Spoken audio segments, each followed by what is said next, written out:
Hello மக்களே, செம்மையான ஒரு அரசு வேலை வாய்ப்போட தான் நான் உங்களை வந்து சந்திச்சிருக்கேன்.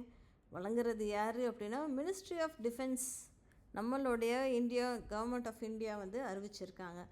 அதுவுமே என்ன வேலைக்கு அப்படின்னு சொல்லி பார்த்தோன்னா, உங்களுக்கு நல்லாவே தெரியும், இந்தியன் கோஸ்டல் போர்டு இருக்கு இல்லையா, அவங்க வந்து போஸ்ட் ஆஃப் நவிக், அதாவது general duty Navik domestic branch and என்ட்ரிக்ஸ் அப்படின்ற ஒரு வேலைக்காக இந்தியன் கோஸ்ட் கார்டாக வேலை பார்க்குறதுக்கு உங்களை வந்து அழைக்கிறாங்க. சரிங்களா?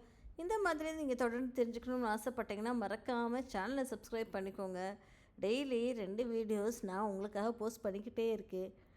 ப்ளீஸ் சேனலை சப்ஸ்கிரைப் பண்ணிட்டு உங்கள் ஃப்ரெண்ட்ஸ்கிட்டையும் ஃபேமிலி மெம்பர்ஸ்கிட்டையும் அதிகபட்சமாக ஷேர் பண்ணுங்கள். யாராவது ஒருத்தவங்க லைஃப்பில் செட்டில் ஆகிறதுக்கு ஹெல்ப்ஃபுல்லாக இருக்கும். வாங்க வீடியோக்குள்ளே போகலாம். இது என்ன அப்படின்னு சொல்லி பார்த்தோன்னா, நவிக் அப்படின்ற ஒரு ரோலுங்க. நவிக் அப்படின்ற ரோலுக்கு நீங்கள் வந்து 12th படிச்சிருந்தாலே போதும். 12th என்ன படிச்சிருக்கணும் அப்படின்னு சொல்லி பார்த்தோம்னா, மேக்ஸும் ஃபிசிக்ஸும் எடுத்து படிச்சிருந்ததால போதும் அப்படின்ற மாதிரி தான் சொல்லியிருந்திருக்காங்க. ஓகேங்களா? Recognised by council of board for இது ஒரு ஸ்கூலில் படிச்சுட்டு இருக்கணும் அப்படின்ற மாதிரி சொல்கிறாங்க.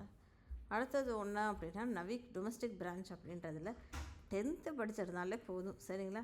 10th எஜுகேஷனல் போர்டில் நீங்கள் முடிச்சிருந்தா போதும் அப்படின்ற மாதிரி சொல்கிறாங்க. அடுத்த ஒரு ரோல் என்ன அப்படின்னா, யாந்திரிக் அப்படின்ற ஒரு ரோலுக்குமே நீங்கள் 10th படிச்சிருந்தாலே போதும் அப்படின்ற மாதிரி சொல்கிறாங்க. சரிங்களா? 10th 12th படிச்சிருந்தாலே போதும். இதே வந்து நீங்கள் டிப்ளமோ முடிச்சிருக்கீங்க அப்படின்னா, இந்த அவங்க சொல்லியிருந்திருக்காங்க, electrical, mechanical, electronics and telecommunication இந்த பிரான்ச்சில் இருந்தால் நீங்கள் முடிச்சிருக்கீங்க அப்படின்னா அப்ளை பண்ணலாம் அப்படின்ற மாதிரி அவங்க சொல்லியிருந்திருக்காங்க. அதே மாதிரி மினிமம் வந்து 18 வயசுக்குள்ளே இருக்கணும், மேக்ஸிமம் 22 வயசுக்குள்ளே தான் உங்களுக்கு இருக்கணும் அப்படின்ற மாதிரி அவங்க சொல்லியிருந்திருக்காங்க. சரிங்களா? ஏஜ் ரிலாக்ஸேஷன் வந்து 27 வரைக்கும் எஸ்சி கேண்டிடேட்ஸ் அப்ளை பண்ணலாம். ஓபிசி கேண்டிடேட்ஸ் வந்து 25 வரைக்கும் அப்ளை பண்ணலாம் அப்படின்ற மாதிரி தெளிவாக சொல்லியிருந்திருக்காங்க. அதுக்கப்புறம் வந்து வேக்கன்சி டென்டேட்டிவாக எவ்வளோ கொடுத்துருக்காங்க அப்படின்னு சொல்லி பார்த்தோன்னா, நவிக் அப்படின்ற ஒரு ரோலுக்கு 260 வேக்கன்சிஸும், என்த்ரிக் அப்படின்ற ஒரு ரோல் மெக்கானிக்கலுக்கு 30, என்த்ரிக் எலக்ட்ரிக்கலுக்கு 11, என்த்ரிக் எலக்ட்ரானிக்ஸ்க்கு 19 அப்படின்ற மாதிரி கொடுத்துருக்காங்க. ஓகேங்களா? அதே மாதிரி நவிக் ஜென்ரல் டியூட்டிக்கு 260, நவிக் டொமஸ்டிக் பிரான்ச்சுக்கு 50 அப்படின்ற மாதிரி அவங்க தெளிவாகவே இங்கே கொடுத்துருக்காங்க பாருங்கள். சரிங்களா?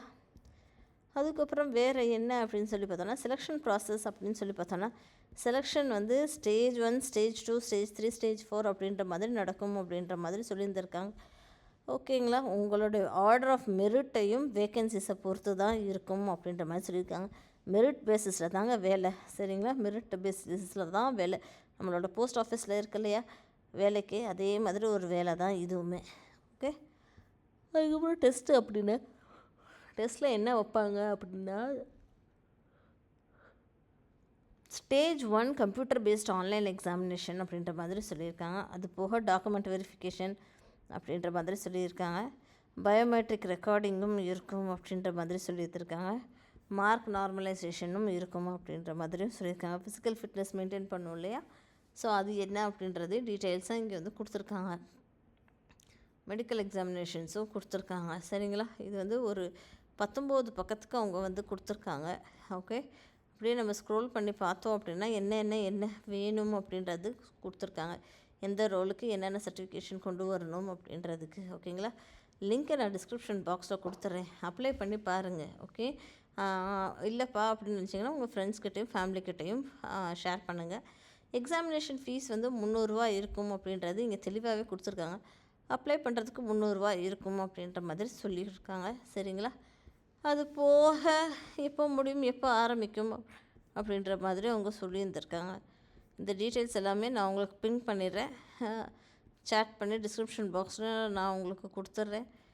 மறக்காமல் அப்ளை பண்ணுங்கள். சேனலை சப்ஸ்கிரைப் பண்ணிக்கோங்க. தேங்க்யூ.